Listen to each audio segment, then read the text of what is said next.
नमस्कार दोस्तों, स्वागत है आपका हमारी न्यू हॉरर स्टोरी में। कहानी है भूतिया ढाबा। चलिए हम अपनी कहानी की ओर बढ़ते हैं। एक दिन बच्चों ने पिकनिक जाने की बात कही।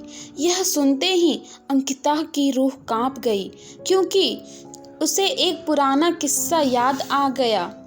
ये बात तब की है जब अंकिता 10वीं क्लास में पढ़ रही थी।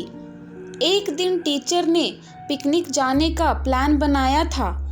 अपने सभी दोस्तों के साथ अंकिता ने भी जाने के लिए हाँ कर दी। पिकनिक पर जाना था पावागढ़।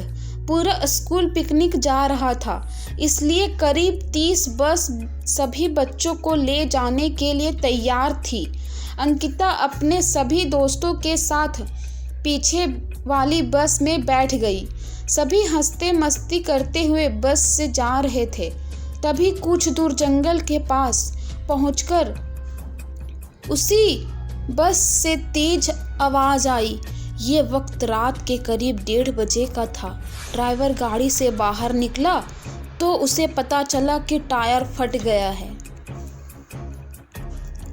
ड्राइवर ने सबसे कहा कि बस का टायर बदलने में करीब 2 घंटे लगेंगे। आप सब नीचे उतर जाइए, मैं इसे बदल देता हूँ। आप लोग पास के ढाबे में जा सकते हैं, वहाँ गर्म गर्म चाय पी लीजिए और मैं इस टायर को फटाफट बदलने की कोशिश करता हूँ। ड्राइवर की बात सुनकर सभी बस से उतर गए और पैदल चलते हुए पास के ढाबे में पहुंचे। वहां एक बूढ़ा व्यक्ति चाय बना रहा था। इतनी रात को ढाबा खुला हुआ और किसी इंसान को चाय बनाते देख सबको हैरानी हुई। उस बूढ़े इंसान ने कहा, आप सब चाय पी लीजिए, यहाँ अक्सर लोगों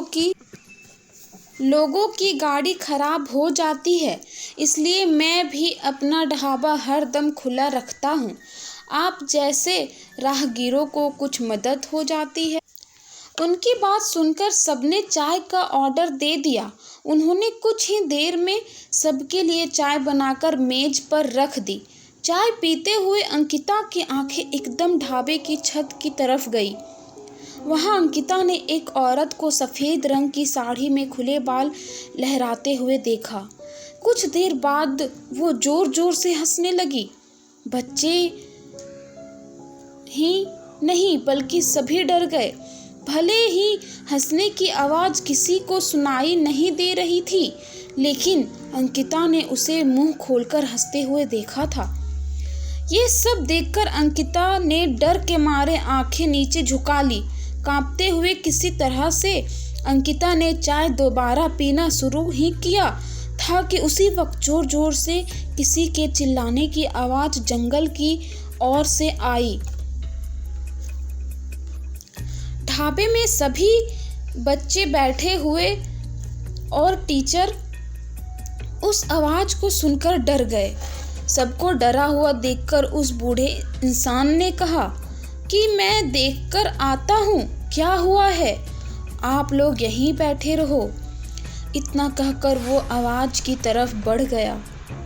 तभी एक लड़की को खून की उल्टी लगातार होने लगी। उसको देखकर सबकी हालत खराब हो गई। उसी समय एक टीचर ने कहा कि तुम सब आग जलाओ और उसके बगल में बैठ जाओ। सबने मिलकर आग जलाई और गोल घेरा लग करके बैठ गए। टीचर ने सख्त लहजे में कहा,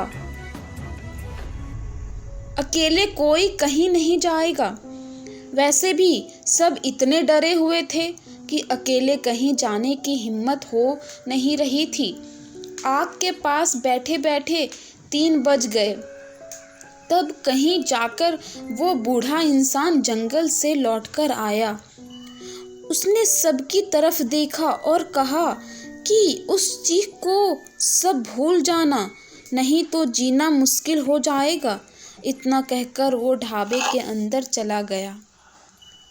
तभी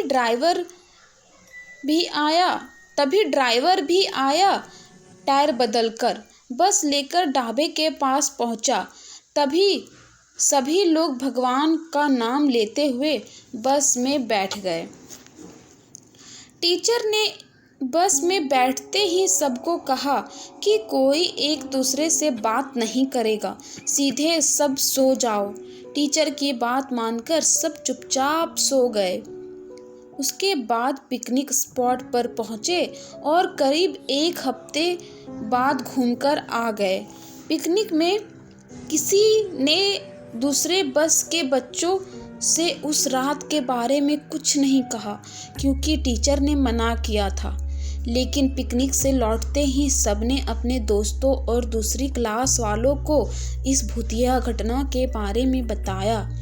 आज पिकनिक का नाम सुनते ही यही भूतिया ढाबा की कहानी अंकिता के मन में आ गई और बच्चों को पिकनिक भेजने से उसे डर लगने लगा।